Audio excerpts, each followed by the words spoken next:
Okay, we're going to take a look at combinations in this video and compare them particularly with permutations. And just a quick review, permutations, as you know, depend on the order at which things are presented. So order matters in permutations. And we looked at a lot of variety of questions relating to permutations in the previous unit. Now, today we're going to take a look at combinations, and particularly see if we can determine the difference between the two. And the big difference is that for combinations, order is not important.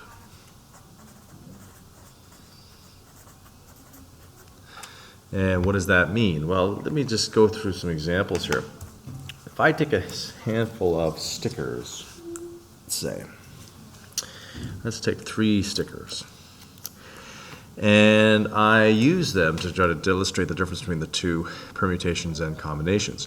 If we say take 3 stickers, and I decide to, let's just take 2 of these. So we'll permute 2. So 3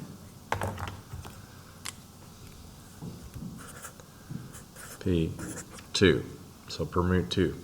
We know that what that means is I can basically, out of 3, I can take these 2. All right. We know also we can flip those. So that's 2 ways. And then I can take these 2 and spin these. That's another 2 ways. And then I can take these 2 and spin them. That's another 2 ways. So that's a total of number of 6 ways, or 6 arrangements, especially when we're considering the order matters. Now, for combinations, a little bit different. Combinations, the order is not important. So, for example, if we take out of these 3, and we choose 2 of the objects, 2 of them, the rocket and the spaceship, it doesn't matter as far as combinations are concerned whether they're this way or this way. Of course, that means you've reduced the number of combinations significantly compared to the number of permutations. So really, it's like, well, how many of these items can we put together? Period. Well, you can put these 2 together, that's 1. You can put these 2 together, that's 2. And then you can put those 2 together, and that's 3. So there's 3 ways.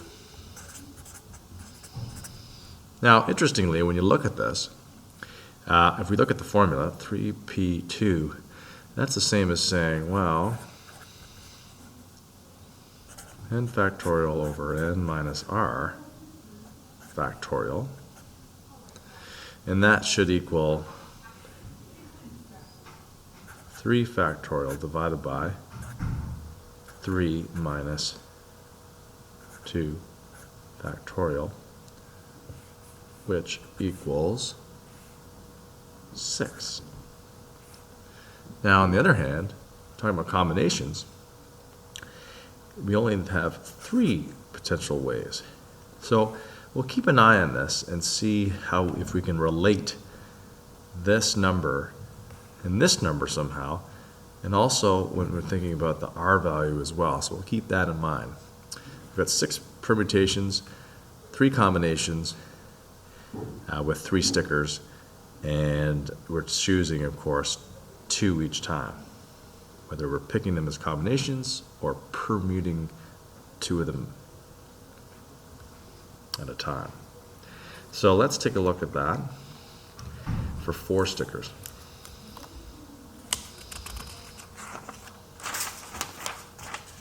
Now, for 4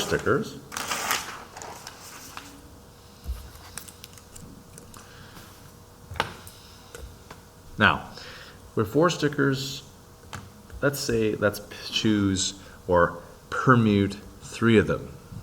So let's do that. So 4 permute 3. And we'll just divide this up on this side. Combinations.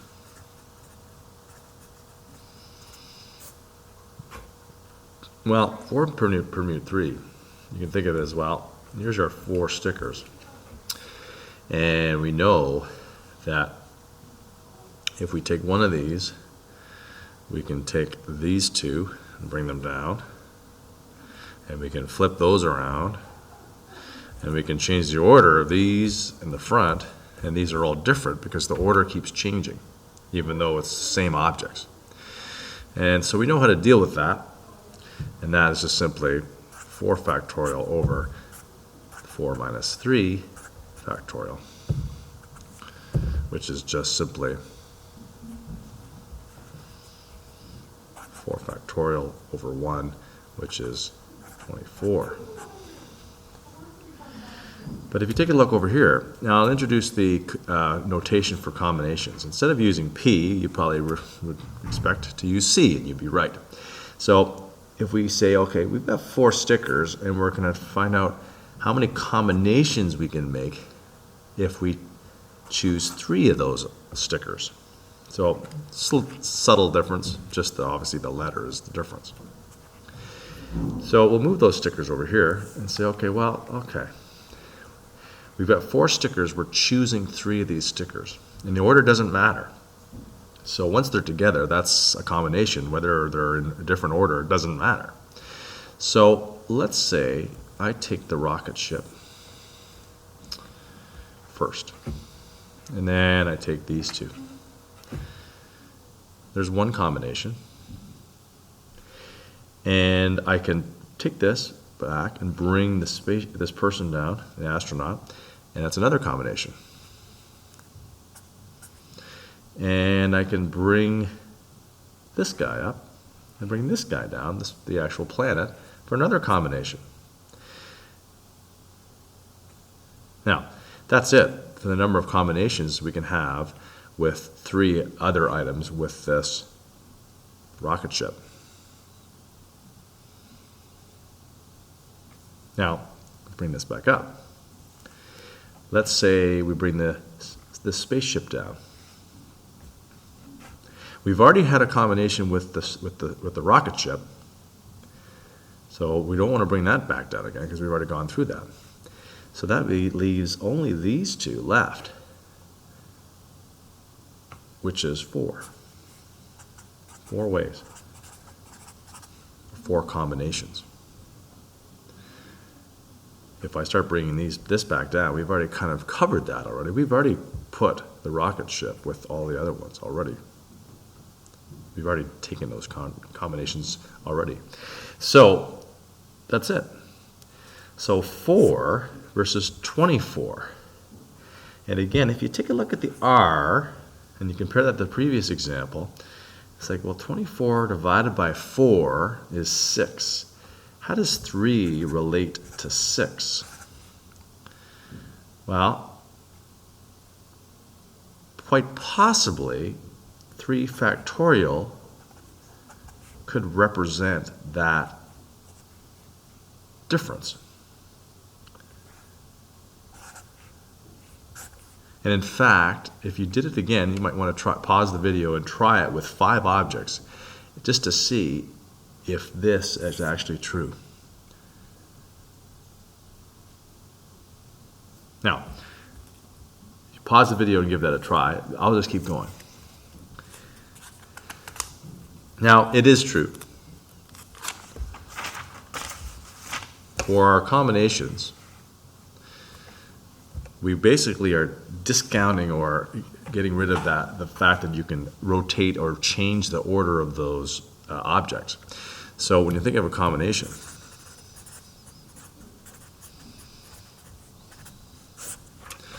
we can think of it as, well, it's really NCR is really the number of permutations of those objects divided by R factorial. And we can expand that to say NCR, or N choose R, is equal to N factorial over N minus R bracket factorial times R factorial as well. And that's our general equation for combinations. You can see that we're dividing out all those combinations of those elements that we've chosen to put in or chosen to combine together. You know, we're sort of dividing them out, which makes sense because you don't want to have permutations within that. You end up with too many combinations. Remember, the order doesn't matter.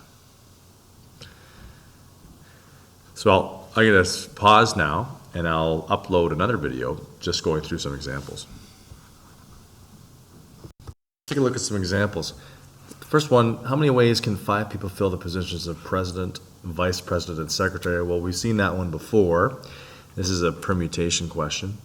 President, then the vice president, and then the secretary needs to be filled. So there is a particular order to this. So we have 5p3, 5 permute 3. And of course, that's just simply 5 factorial over 5 minus 3 factorial, which is 60. Now in this case, how many ways can these same 5 people form a committee of 3? It's not a president, vice president, or secretary, or some special role. It's just any old combination of 3 people. It's a combination. 5c3, 5 factorial, 5 minus 3 factorial times 3 factorial equals 10. And take a look at the second example. Nelson's Drama Club needs 18 actors. How many ways can the director choose the actors if the drama club has 20 actors or 24 actors? Well, it's the same question for both, so let's just do one example here, 20 actors. So what would that look like? Well, if you're choosing 18 actors out of 20, that means 20 choose 18. And that's the same as saying 20 factorial over 20 minus 18 factorial times 18 factorial.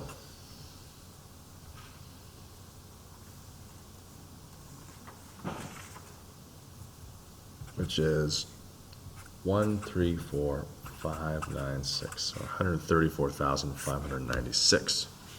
Okay. Let's try a couple more examples. And when you're doing these, you might want to try these examples, pause the video, and then see if you can get it on your own first before I show you. Each player in a poker game receives a hand of 5 cards. How many different poker hands are there? Well, you know there's 52 cards in the deck, so keep that in mind. 52 cards, so that means you've got 52 to choose from, and you're choosing 5 of them. Again, 52 factorial over 52 minus 5 factorial times 5 factorial, which is equal to 2,598,960 ways. Now, you might be looking around in your calculator for that button. You probably found the permute button. Try to find the combination button. It'll save you a little bit of notation. How many ways can a committee of 6 boys and 6 girls be formed from a group of 10 boys and a group of 15? So we've got 2 groups, and then notice it's this "and" really means multiply. So treat the boys and girls separately, but multiply the combinations together.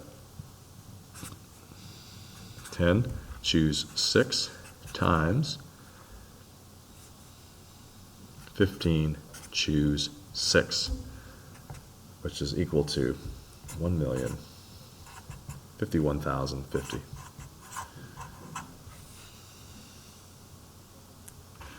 How many ways can a committee of either 8 girls or 8 boys? Well, or really, if you remember, means plus or add, because it's either girls or it's boys, so think of it as 2 different things.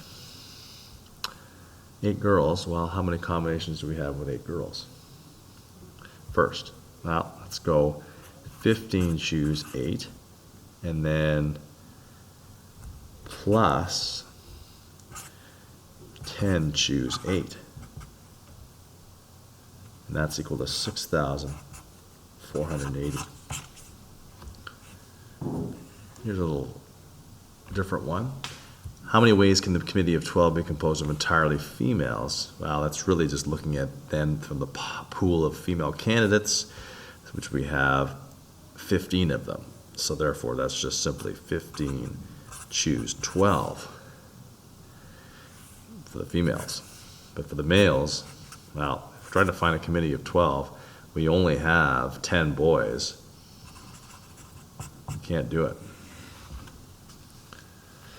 And lastly, committee of 5 must be selected and it must have more males than females. I'm going to assume, and it's fair to assume that if you have more males than females, that means you have at least one female. That's a fair assumption, unless if there's something in that question would say otherwise. So you can either have 4 males and 1 female, or you can have 3 males plus 2 females. So that's or means really a sum. So really, if you take a look at this, it's 10 choose 4 for males times 15 choose 1 female plus 10 choose 3 times 15 choose 2. So that's a good combination question, because you've got a couple things going on here. You've got the number, the combinations where you can have 4 males and 1 female, and then you've got the combinations of 3 males and 2 females. And really, because you're talking about both scenarios, you've got to add them together. Okay? So we'll take a look at some practice problems in class.